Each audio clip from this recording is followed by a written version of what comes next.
Hey, what's going on, guys? DJ Hess here, bringing you guys a video, and this is about the Jordan 1 costs, the total costs of $16.25 that we've seen the images of through the internet, the magic of the internet, um, through the last couple days. And I wanted to speak to this a little bit and just kind of shed a little bit more light on the.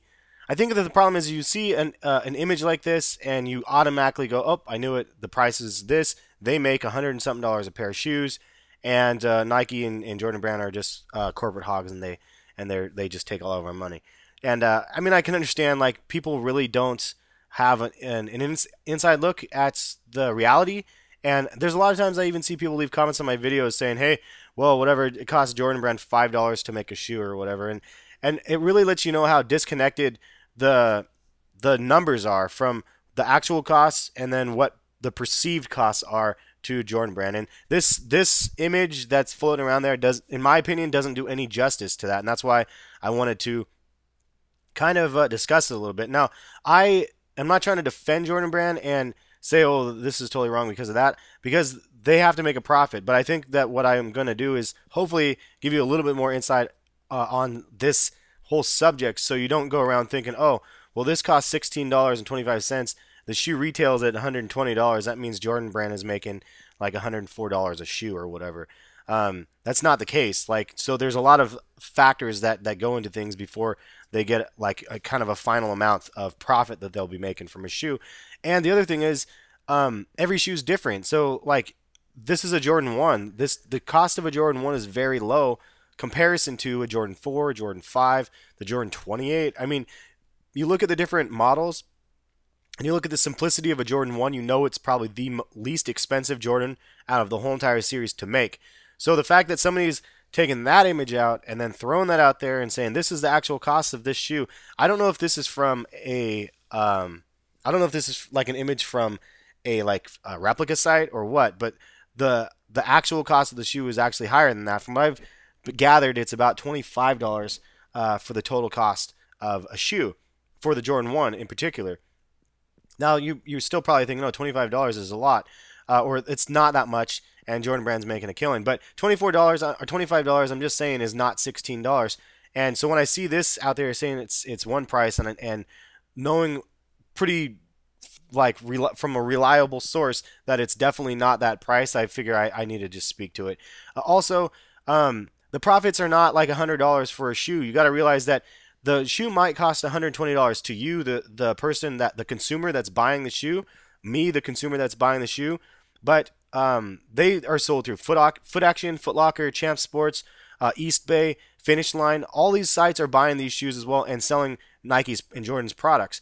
They're not paying $120 a pair for those shoes that they're selling you. They're paying like 50 something percent to the dollar on those shoes. So basically, they're getting the shoes for $60 or $62 or whatever it might be, and then they're making the profit from the $62 to the $120. But even at that, they're not making full profit because they have to promote the shoe, and then they have costs from their labor and then their infrastructure to their networks and all those things that come out of the cost of doing business. So consider, I guess it's not plain black and white, like the shoe costs this much, the shoe profits this much.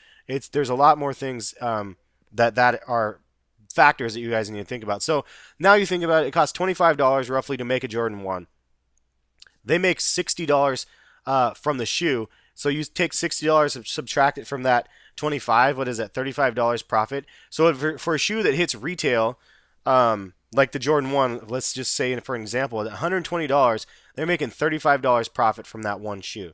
That's the profit margin that I've kind of have like an idea of what it's costing, but that's not $100 profit. Like, so I guess just throwing that information out for you guys, and all I'm saying really is like, I know that it's really easy to look at something like this and just go, oh, that's right. That's crazy. I had no idea, and I believe it's accurate. But I think it's important to like take in information and not always just believe everything that you're told.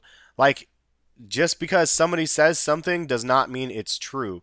And I mean, I guess the whole thing with the whole Yeezy 2 debacle now, it's like the same sort of thing. Like, everybody has a pair of red Yeezy 2s, and oh, his are fake, but his are real, and his are real. No, his are fake.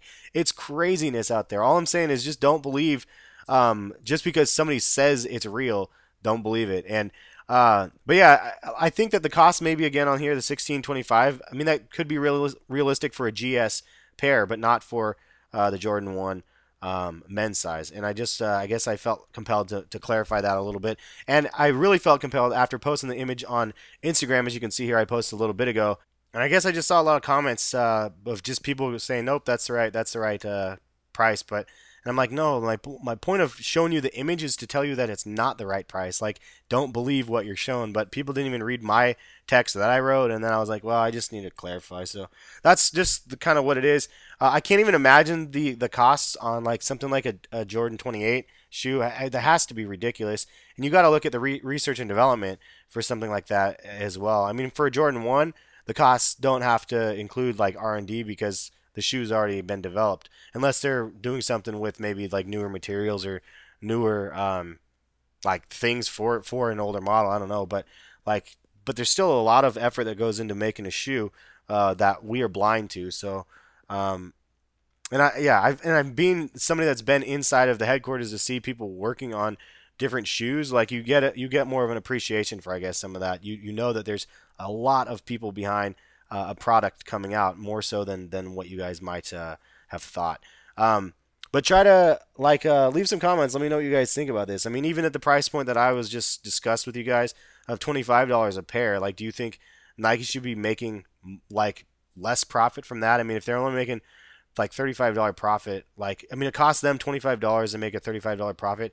I mean, if you are a business person in general, you don't want to make something that um, has high overhead and then make minimal profit. Like, if you look at it from a reseller's perspective, if you're buying for $200, like at the Terracotta Warriors or whatever, which ended up sitting on shelves today, which was crazy.